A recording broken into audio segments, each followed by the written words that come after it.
और एक और बड़ी खबर सियासत से बता दें आपको, 5:30 बजे का वक्त मिला है चंपई सोरेन को राज्यपाल से मुलाकात करने का। उन्होंने वक्त मांगा था, कल भी वक्त मांग रहे थे लेकिन समय नहीं दिया गया था। अब बड़ी जानकारी ये आ रही है कि 5:30 बजे 5 विधायक उनसे मिलने जाएंगे। 5:30 बजे ये जानकारी है और पूर्ण बहुमत की सरकार हम बना सकते हैं। हमारे पास बहुमत है। चंपई सोरेन कुल मिलाकर के आपको बता दें 43 विधायक हैं जिनका समर्थन पत्र लेकर के चंपई सोरेन फिर पहुंचेंगे शाम 5:30 बजे। हालांकि जो बहुमत का आंकड़ा है वो 41 ही है, 2 से ज्यादा उस लेटर में जिनके हस्ताक्षर हैं। जमीन घोटाले मामले में ईडी ने कल हेमंत सोरेन को गिरफ्तार किया था और आज हेमंत सोरेन को लेकर ईडी की टीम जो है वह सिविल कोर्ट के एमपी एमएलए कोर्ट में पहुंच चुकी है। यहां पर हेमंत सोरेन की पेशी होगी और उसके बाद निश्चित रूप से ईडी की जो टीम है, ईडी की जो अधिकारी हैं वो ज़्यादा से ज़्यादा दिनों तक रिमांड लेने की कोशिश करेंगे, क्योंकि कल जब ईडी के अधिकारी मुख्यमंत्री आवास में पहुंचे थे और वो जब पूछताछ की जा रही थी हेमंत सोरेन से, तो कई ऐसे सवाल थे जिसका जवाब हेमंत सोरेन ने नहीं दिया था। तो आज उन बातों का हवाला कोर्ट में ईडी के जो अधिकारी हैं वो रखेंगे और ज़्यादा से ज़्यादा दिनों तक रिमांड लेने की कोशिश करेंगे। यहाँ पर कोर्ट में काफ़ी ज़्यादा गहमा गहमी मची हुई है, काफ़ी भीड़ है, काफ़ी तादाद में मीडिया का जमावड़ा है और काफ़ी संख्या में यहाँ पर लोगों की भी भीड़ है। सभी आम लोग भी हैं और वो अपने मुख्यमंत्री को अंतिम बार देखना चाहते हैं, यानी जेल जाने से पहले देखना चाहते हैं। जमीन घोटाले में अब तक 14 आरोपियों को जेल भेजा जा चुका है।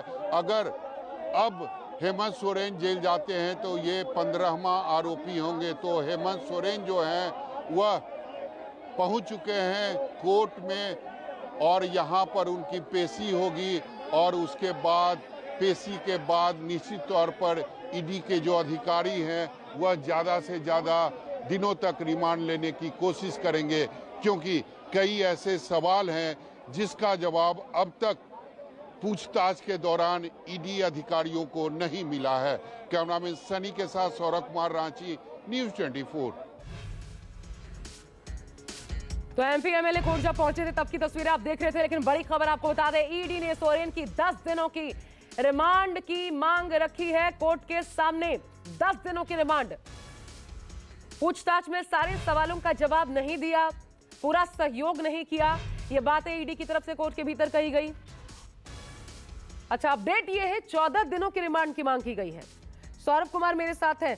सौरभ, 14 दिनों की रिमांड की मांग हेमंत सोरेन को लेकर सामने आ रही है ईडी की तरफ से। कितना वक्त लग सकता है और कितनी संभावनाएं हैं? ये मामला देखा जाए हेमंत सोरेन के खिलाफ कितना गंभीर है, साक्ष्यों के साथ भले ईडी हो तो भी।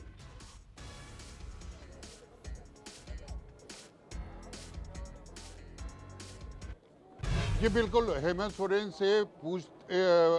सोरेन की पेशी अभी भी जो पेशी है वो कोर्ट के अंदर चल रही है और मेरी जो जानकारी है उसके अनुसार जो ईडी के अधिकारी हैं उन्होंने 14 दिन का रिमांड मांगा है। हालांकि यह देखना होगा कि कोर्ट कितने दिनों की परमिशन देती है, यानी रिमांड की जो अवधि है यह कोर्ट के तरफ से कितने दिनों की दी जाती है, लेकिन ईडी के अधिकारियों ने 14 दिन का रिमांड मांगा है। साथ ही यह भी ईडी के अधिकारियों ने कहा है कि हमारे पास अभी भी कई ऐसे सवाल हैं जिसका जवाब हेमंत सोरेन के तरफ से नहीं मिला है। कल जिस तरीके से हम लोग यानी ईडी की टीम मुख्यमंत्री आवास गई थी पूछताछ करने के लिए, वहाँ पर भी सहयोग नहीं मिला था, हेमंत सोरेन का सहयोग पूछताछ के दौरान नहीं मिला था और कई ऐसे सवाल हैं जिसका जवाब हेमंत सोरेन ने नहीं दिया था।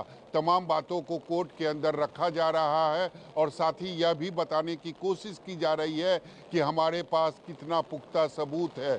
सबूत के बारे में भी जो ईडी के अधिकारी हैं वह कोर्ट को बता रहे हैं कि हमने किस सबूत के आधार पर हेमंत सोरेन को गिरफ्तार किया है। तो अब से कुछ ही देर के बाद जब ईडी के अधिकारी और हेमंत सोरेन कोर्ट से बाहर निकलेंगे तब ये पता चलेगा कि आखिर ईडी के अधिकारियों को कितने दिनों का रिमांड मिला है, लेकिन ईडी के अधिकारियों के तरफ से 14 दिनों का रिमांड की मांग रखी गई है कोर्ट के अंदर। जी बिल्कुल, ये उन्होंने जो लिखा ट्विटर पे बड़ा दिलचस्प है। सौरभ, हर पर लड़ा हूं, हर पर लड़ूंगा, पर समझौते की भीख मैं लूंगा नहीं।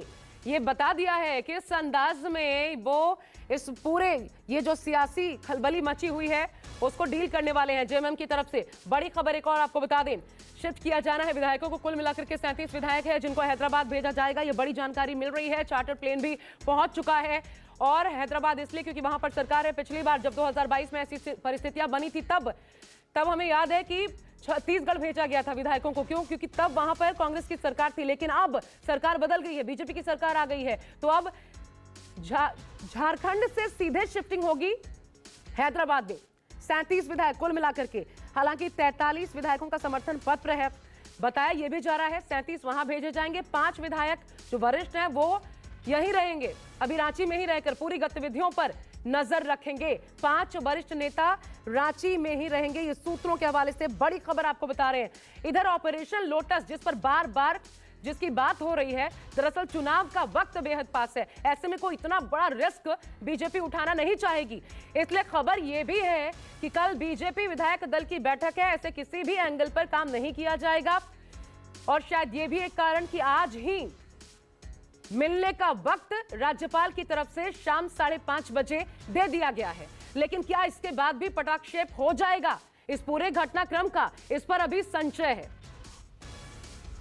सौरभ कुमार हमारे साथ बने में। सौरभ, 5:30 बजे 5 विधायक मिलने पहुंचेंगे, लेकिन क्या ये माने कि जब मिलने पहुंचेंगे तो वक्त मिल ही जाएगा और उसके बाद इस पूरे घटनाक्रम पर फुल स्टॉप लग जाएगा? सरकार एक नई रूप में सामने आ जाएगी क्योंकि बहुमत में कोई दिक्कत है नहीं।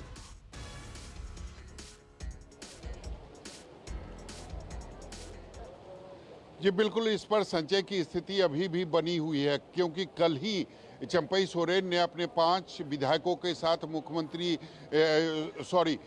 राज्यपाल से उन्होंने मुलाकात किया था और राज्यपाल के सामने सरकार बनाने का जो दावा है वह भी पेश किया था और समर्थन पत्र जो है वह सौंप दिया गया था राज्यपाल को। उसके बाद भी अभी तक राज्यपाल के तरफ से अनुमति नहीं मिली है, आदेश नहीं मिला है। ये नहीं बताया गया है कि कब शपथ ग्रहण समारोह के लिए न्योता भेजना है। तो निश्चित तौर पर संशय की स्थिति बनी हुई है। अब 5:30 बजे जब चंपई सोरेन अपने 5 विधायकों के साथ राजभवन जाएंगे और वहां से जब वो बाहर निकलेंगे तभी पता चलेगा कि क्या आज भी उन्हें राज्यपाल के तरफ से समय दिया जाता है या फिर नहीं। अगर आज उन्हें समय नहीं दिया जाता है तो उसका कारण क्या राज्यपाल चंपई सोरेन को बताते हैं, यह भी देखना होगा, क्योंकि राज्यपाल का जो पद है वो संवैधानिक पद है और राज्यपाल कुछ भी करेंगे तो वो संविधान के अंदर ही करेंगे। तो ये भी देखना होगा कि अभी तक राज्यपाल ने क्यों नहीं बुलाया है एक पार्टी, एक गठबंधन जिसके पास बहुमत है, बहुमत का आंकड़ा है, उसके बावजूद करीब 20 घंटे हो गए हैं, उसके बावजूद अभी तक राज्यपाल ने न्योता क्यों नहीं दिया है? ये भी कारण ये डिले टैक्टिक्स राष्ट्रपति शासन लगाए जाने को लेकर तो नहीं, जिसकी आशंकाएं ज्यादा गहरी हैं, क्या इसकी भी चर्चा है?